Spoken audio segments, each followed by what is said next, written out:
Salut, c'est Stéphane. Voilà, aujourd'hui, je suis pas tout seul, je suis avec Sébastien. Salut. Mais je me cache, moi. Qui va sûrement me poser des questions en cours de route, comme ça c'est bien. J'aurai plus de détails à vous donner. Donc là, je suis tout timide parce que pour une fois, j'ai du public. C'est vrai, ça fait drôle, d'habitude, je suis tout seul. Alors, voilà. C'est des fanboys. Ouais. Alors, le briquet à piston. Je vais juste vous causer de ça aujourd'hui. Donc là, on est dehors, on va se faire plaisir. Donc voilà, celui-là, ceux qui suivent sur Facebook l'ont déjà vu. C'est celui qui a gagné, hein, dont mes enfants diront si vous le méritez ou pas. Voilà. Je l'ai fini hier, en fait. Donc voilà, il est prêt. Il n'a encore jamais été utilisé. Il est flambant neuf. Je vais vous montrer qu'il fonctionne. Voilà. Alors, le briquet à piston, explication rapide pour ceux qui connaissent pas du tout, parce qu'apparemment il y en a encore qui connaissent pas du tout. C'est pas Sébastien? Je vois pas de qui tu parles. Donc le briquet à piston, c'est simplement un piston, un cylindre. Donc on a un tube ici qui est fermé ici par cette valve. Cette valve est une option, c'est moi qui l'ai monté après avoir vu celui de l'écho des cimes. Salut Thomas, bon voyage, amuse-toi bien. Cette petite valve va permettre, c'est un plus qui va vous permettre de le nettoyer plus facilement, déjà premièrement. Et puis étant donné que c'est moi qui les fabrique et puis que mécaniquement ils sont très justes, s'il n'y avait pas cette petite valve, vous ne pourrez pas remettre le piston au fond pour le ranger. Parce qu'il reste en surface et même en tournant, il ne descend pas, il ne veut pas. Voilà. Donc cette petite vis sera bien utile pour ça. Le principe de fonctionnement, c'est assez simple. Sa base, c'est comme son nom indique, un briquet à piston ou briquet pneumatique. Donc simplement, ce qu'on va faire, c'est comprimer de l'air. Et le fait de comprimer cet air va échauffer l'air au fond au moment de la compression maximale, donc comme dans un moteur à explosion, quelque part, va comprimer cet air et va atteindre quelque chose comme 200 à 300 degrés, si je ne me trompe pas, il me semble que j'ai vu ça quelque part. C'est à vérifier. Et le coton carbonisé, par exemple, étant un amadou quand même assez sensible, il va à cette température-là s'embraser. Voilà, c'est aussi simple que ça. Il y a plusieurs formes, plusieurs matériaux, on les trouve en bois avec un joint qui est fait en fil de lin, si je ne me trompe pas. On les trouve en cocobolo, on les trouve en Indonésie, c'est fabriqué de manière traditionnelle. Il y en a qui en ont fait, semblerait-il, avec du bambou. On a parlé du sureau, mais le sureau, j'ai des doutes parce que ça me paraît un peu fragile pour supporter la pression au fond. Les premiers que j'ai fait en bois, entièrement en bois, avec du poirier, étaient complètement poreux. J'ai jamais pu avoir une braise. Donc voilà, celui-ci était fait donc avec un tube en laiton, la vis est en laiton, et la tige en aluminium, parce que j'ai pas trouvé de laiton du même diamètre encore. Peut-être qu'un jour ça viendra, mais c'est de l'alu éloxé, donc c'est quand même relativement solide, ça vous le verrez, quoi. Voilà, on va passer à la pratique. Et puis, avant la pratique, autre chose. Moi j'ai été confronté à un problème au début, en dehors des problèmes de porosité et de compression qui se faisaient pas. J'ai été confronté aussi à un coton carbonisé qui était mauvais. Alors c'est important d'avoir un coton carbonisé qui est bien fait. J'avais lu ci et là, j'ai fait mes essais. La première fois c'était déjà pas du coton. Donc j'ai une espèce de kofia au fond de la boîte avec du coton et du synthétique mélangé. Ça m'a fait une merde, pour parler français, qui était vraiment ignoble. Et ça fonctionnait pas, bien sûr. La fois d'après, j'ai fait du coton trop tassé, trop serré dedans, donc il n'avait pas bien carbonisé jusqu'au centre ou partout. Donc c'était quasiment inutilisable et ça fonctionnait pas. Donc quand on fait ses premiers essais pour fabriquer un briquet à piston et qu'en plus le coton est mauvais, on ne sait pas par quel bout commencer pour savoir lequel est bon et pas bon. Voilà. Donc le coton carbonisé, mettez du coton dans une boîte en acier, tassez pas trop, ça sert à rien.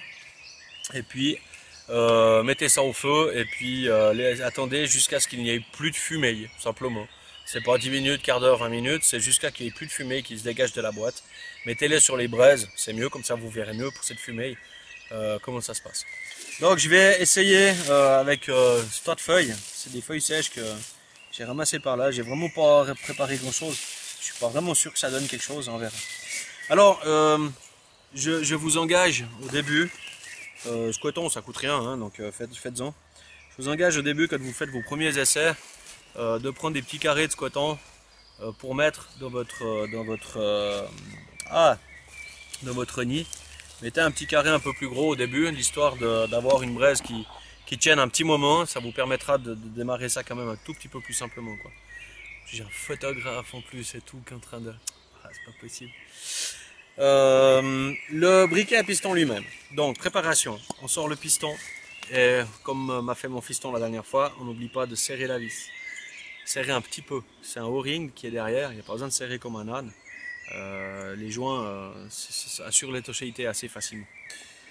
On prend, je crois que Thomas vous avait montré ça, la seule chose où je suis pas d'accord avec lui, c'est qu'il avait mis une dose comment ça s'appelle, de vaseline. Donc ça c'est une boîte de lentilles, hein, pour les lentilles pour les yeux.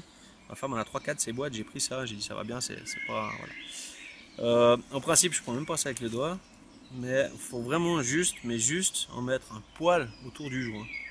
Mais un poil, il n'y a vraiment pas besoin de mettre grand chose, en tout cas sur celui-là.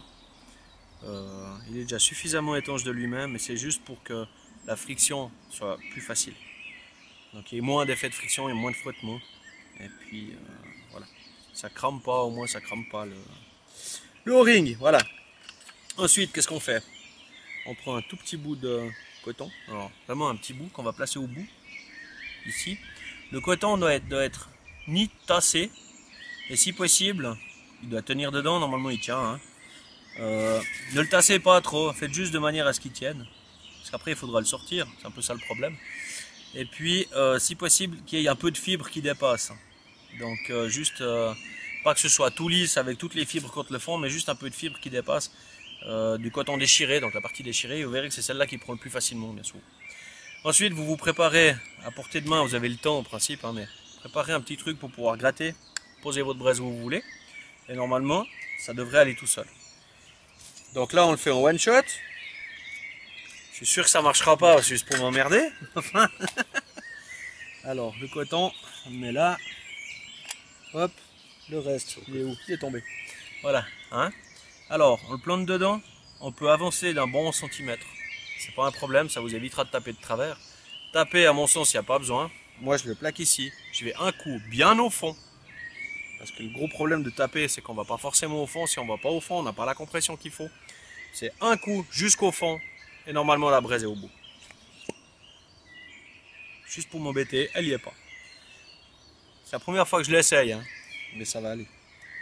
On recommence. Voilà, deuxième coup. Un truc neuf. Je sais plus où j'ai mis mon machin. Sous la boîte.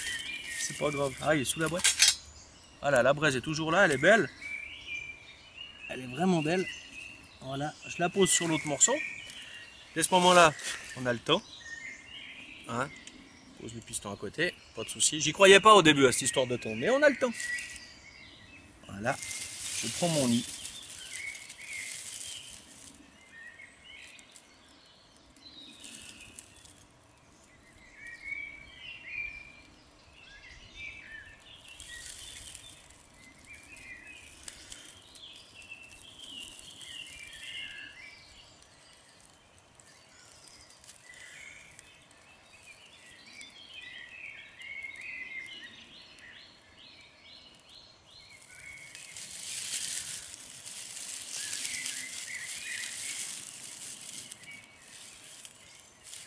Et voilà. Ah.